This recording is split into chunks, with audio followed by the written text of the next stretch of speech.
and life and death and the possibility of those images of Moises Simon that you saw, and that incredibly powerful and passionate poetry of Michael Lally. I'd never heard his poetry. I hope he doesn't mind. But I'm glad I was here tonight, if only for that.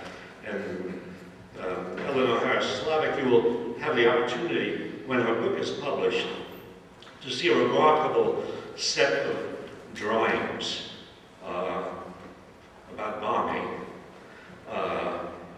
which will be unlike anything you've ever seen to represent war.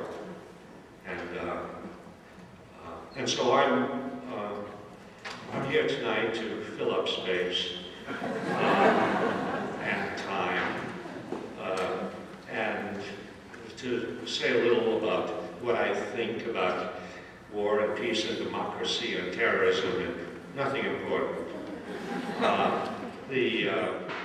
I was reading the journal of a man who interrogated the Nazi war criminals in Nuremberg. And the Nuremberg trials took place at the end of World War II, where they put the Nazi leaders on trial. And it was a psychologist who spoke German and who had the job of interviewing the Nazi leaders as they sat in their prison cells in the midst of the trial. And he interviewed Hermann Goering, right, second in command to Hitler. And he recorded what Goering said. And he asked Goering how come the German people were led into war. How come they went along with something that ended up so tragically for Germany? And Goering said, and these are the notes that the psychologist took, Goering said, why, of course the people don't want war. Why would some poor Slav on a farm want to risk his life in a war? But after all, it was the leaders of the country who determine the policy. The people can always be brought to the bidding of the leaders. All you have to do is tell them they're being attacked and denounce the pacifists for lack of patriotism and exposing the country to danger.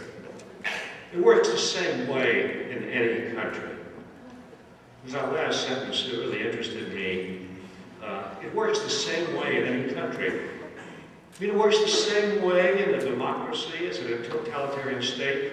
Or I should say in a country that calls itself a democracy and a totalitarian state. It makes you think about what democracy is. It makes you think about our country, because you know that's exactly what has happened in our country. The people being led to war by deception and lies and fear of being called unpatriotic and alarms of danger and threats and same here in the so-called democratic, liberal, enlightened, humane United States as in Nazi Germany. What does that tell you about democracy?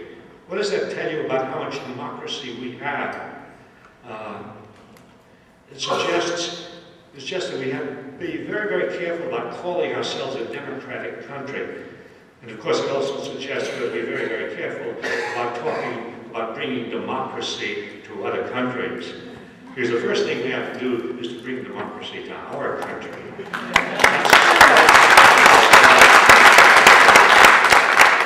There's no democracy in foreign policy. Sometimes there are glimmers of democracy in domestic policy.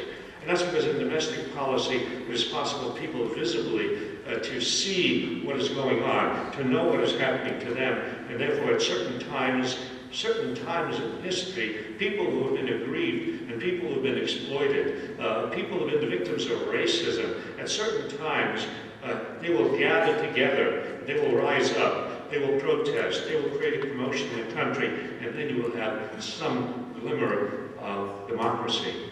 But in foreign policy, that doesn't happen. In foreign policy, going to war is a decision made by the president and a few people around him. So in foreign policy, in the matter of war, you might just as well live in a totalitarian state. You might say, well, but at least here we have two parties. Well, an opposition party. Here's a party which raises itself to its full heroic height to pass a non-binding resolution. Yes, and I mean, the fact is that all legislation passed by Congress is non-binding in the presence of a president who doesn't want to pay any attention. And I mean, the president has already declared the 10 Commandments non-binding. Thou shalt not kill, a non-binding commandment.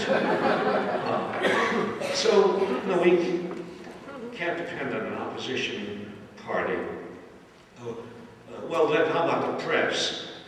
It's a job of the press in a democracy. It's a job of the press to be an independent, critical voice, examining what the government does and pointing out where it fails in its obligations to the people. But of course, we have learned by now that the press is a cowardly institution, that the major media have gone along with the president from the beginning. That when Colin Powell got up before the United Nations, you remember just before the war started in Iraq, Colin Powell got up before the United Nations and reeled off this list of weapons of mass destruction possessed by Saddam Hussein. It was so impressive. How many gallons of this and how did the newspapers react? Did they ask questions? Did they ask, hey, where'd you get this information? How valid is it? Who are your sources? I mean, that's something you learn like as a freshman in school. And no, they didn't ask that question. They immediately rushed to applaud Colin Powell. The New York Times fell all over itself in admiration for his speech. The Washington Post said, I don't know if I have the words here.